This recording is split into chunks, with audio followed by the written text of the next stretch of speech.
Assalamualaikum warahmatullahi wabarakatuh. Bersyukur kepada Allah dan ucapan alhamdulillahirabbil alamin. Berselawat kepada Nabi kita, Nabi Agung, Nabi besar Sayyiduna Maulana Muhammad, dengan ucapan Allahumma sholli ala Sayyidina Maulana Muhammad. Sahabat Gio yang dirahmati Allah, hari ini hari terakhir kita di Turki ya, bertepat di Istanbul sekarang. Sehari kita habiskan waktu di Istanbul. Kita akan sholat 2 rakaat di Masjid Hagia Sophia juga. Dan saat ini adalah tempat yang tak kalah menarik. Kenapa? Tempat ini kita harus datang ke tempat ini sebagai umat Islam. Kenapa? Karena di dalam tempat ini banyak peninggalan sejarah daripada baginda Rasulullah Sallallahu Alaihi Wasallam. Salah satunya ada telapak kaki baginda Rasulullah Sallallahu Alaihi Wasallam. Ada juga tongkatnya Nabi Musa, ya, tongkat Nabi Musa yang membelah lautan. Dan juga ada jubah daripada Sayyidah Fatimah radhiyallahu taala anha wa ardhaha. Jubah beliau yang kita tahu sendiri kisah-kisahnya. Jubah beliau yang banyak tambalan-tambalan, sobekan-sobekan, kemudian ditambah, dijahit, ditambah lagi.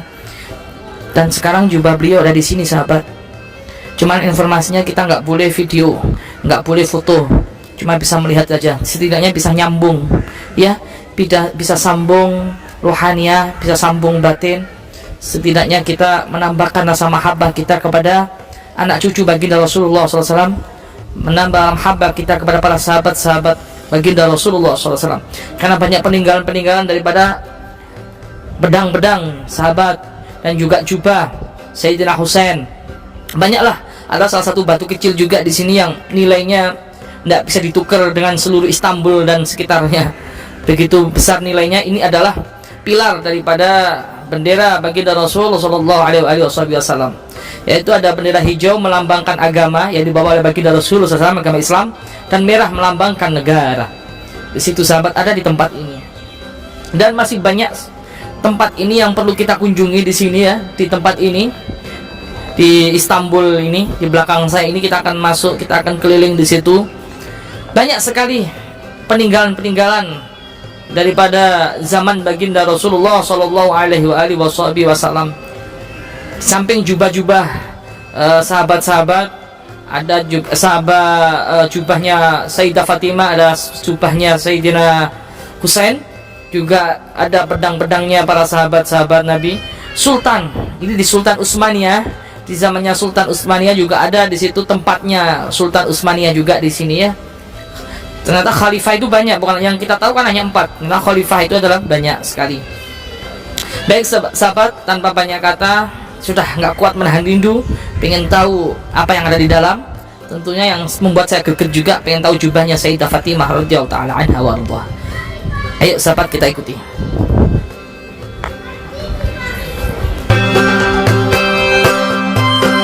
Baik sahabat Gio yang dimuliakan Allah, di samping kanan saya nggak asing lagi yang telah menemani kita selama seminggu ya, keliling-keliling Turki, keliling-keliling Istanbul, dan ini adalah hari terakhir. Beliau adalah Ustadz Mustafa. Kita akan tanya-tanya, ini adalah tempat yang sangat bersejarah, yang mana umat Islam tidak boleh melupakan sejarah di sini. Tentunya ada apa di sini? Kita tanya-tanya kepada Ustadz Mustafa. Gimana Ustadz Mustafa? Dijelaskan. Ya. Assalamualaikum teman-teman Indonesia. Sekarang kita berada di Istanbul, di Istana Topkapı.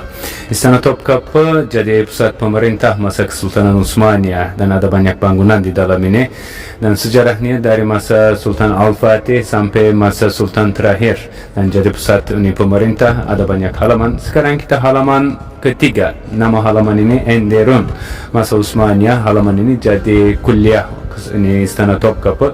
Vali Sultan, terus Duta Besar Sultan semuanya belajar di sini. Kalau bisa lulus dan pindah dari sini dan mulai kerja dan semangat untuk Sultan.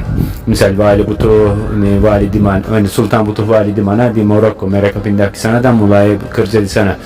Misal di sebelah kiri kami ada satu ruang lagi, itu ruang pertemuan. Kalau ada yang mau ketemu sama Sultan harus di sana. Di belakang kami di ujung sana ada satu ruang lagi. Ruang itu benar-benar sangat berharga. Biasanya kebanyakan ini teman-teman Muslim kurang tahu ini.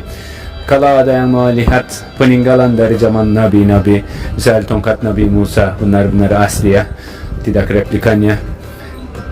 Telapak kaki Nabi Muhammad Sallallahu Alaihi Wasallam, pedang Nabi, baju, dan baju itu Fatimah semuanya ada di Istanbul. Kenapa ada di sini?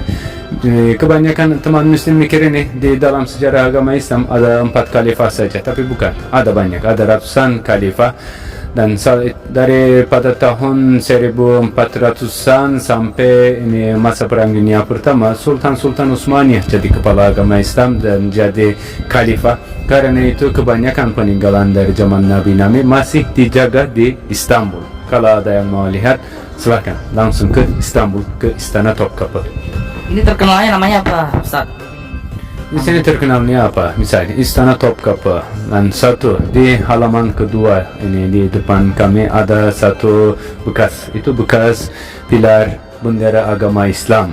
Terus masuk ke bagian ini ada ruang peninggalan dari zaman Nabi. Di paling belakang sana pemandangannya benar-benar luar biasa. Turki dan Istanbul terletak antara benua Asia dan Eropa. Sekarang kita di bagian Eropa, wilayah Eropa. Kalau udah sampai belakang sana ada Selat Bosporus, ada bagian Asia. View-nya, pemandangannya luar biasa. Ya, terima kasih banyak Ustadz Mustafa ya. Semoga jamaah Gio, sahabat-sahabat Gio sebentar lagi nyusul bareng-bareng Gio bersama-sama di sini di Turki ya, menguak sejarah-sejarah di Turki. Terima kasih banyak, jazakumullah khair. Mari kita ikuti keliling kota Istanbul, keliling tempat ini. Banyak sejarah-sejarah. Cuman nggak semua tempat bisa diambil videonya, sahabat.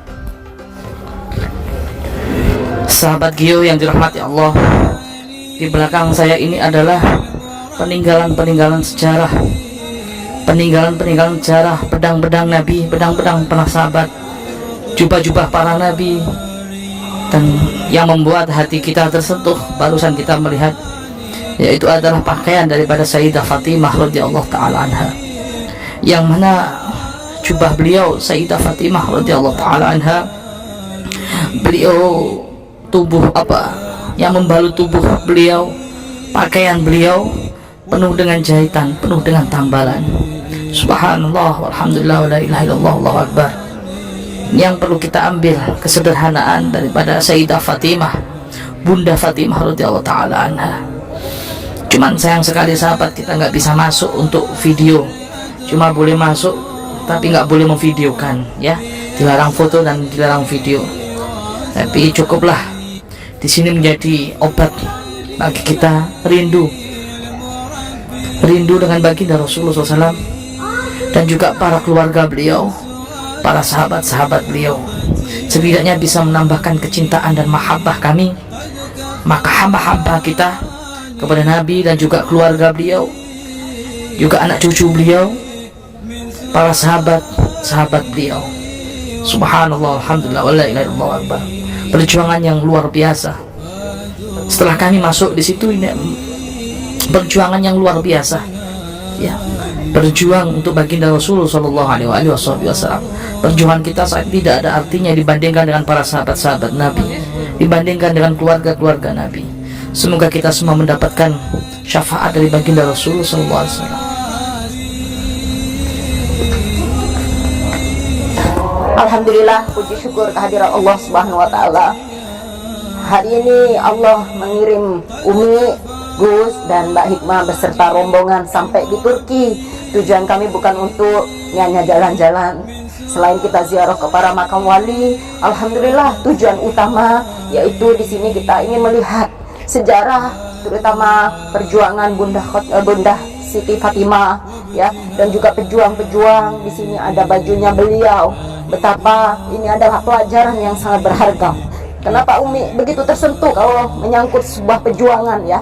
Karena Umi begitu merasakan bagaimana menjadi seorang pejuang, bagaimana sedikit banyak Umi mungkin banyak yang udah tahu tentang siapa sih Siti Fatimah Az-Zahra.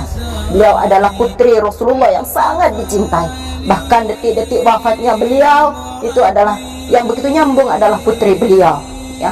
Walaupun beliau adalah anak dari orang terpandang, orang yang paling sempurna, tapi subhanallah di saat beliau kelaparan ya, bilang sama abinya, "Abi, saya pengen punya pembantu." Bagaimana kata abinya? Biar dididik sendiri. Beliau tidak langsung dimanja oleh abinya, oleh baginda Rasulullah SAW. Di situ Umi sangat Bisa ada hanya melihat bajunya di dalam ini, karena kami tidak bisa mengambil kamera. Baju beliau sobek-sobek ya, ditambah demi perjuangan. Subhanallah ya, ini adalah bagaimana kita segenerasi sebagai perempuan, jangan cuma tinggal diam di rumah. Maka suamimu berdakwah, suamimu berjuang, dukung.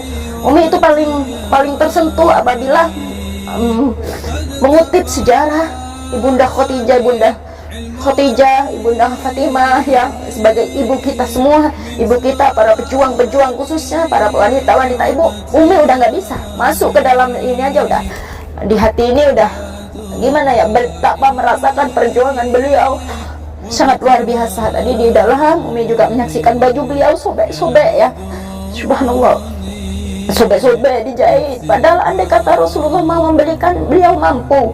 Tapi subhanallah ya, ini adalah bisa dipetik hikmah. Kita tujuannya ke Turki bukan cuma untuk senang-senang, untuk jalan-jalan. Selain kita ziarah kepada makam wali, apa sih yang bisa kita ambil? Apa sih hikmah di balik semua ini? Apa sih yang perlu bisa kita petik? Khususnya jadi seorang perempuan, jangan cuman apa ya, di saat suamimu berjuang, dukung beliau. Suamimu mau dicaci maki, diintimidasi, difitnah, bagaimanapun kamu harus mendukung beliau. Karena begitulah apa namanya, suami dari Bunda Fatimah ya, beliau adalah dukungan dari seorang istri, sehingga beliau maju berani perang yang mengangkat pedangnya karena adalah dukungan dari seorang istri. Masya Allah, subhanallah ya, kita jangan cuma tinggal diam sebagai seorang istri. Kau harus membela suamimu benar atau salah. Itulah contoh dari Bunda Fatimah. Beliau adalah wanita yang sangat dibanggakan oleh Rasulullah. Beliau adalah wanita yang sangat kuat. Beliau wanita kebanggaan Rasulullah. Maka dari itu harus ada perempuan di belakang seorang laki-laki untuk berjuang. Takbir, Allahu Akbar, Allahu Akbar, Allahu Akbar.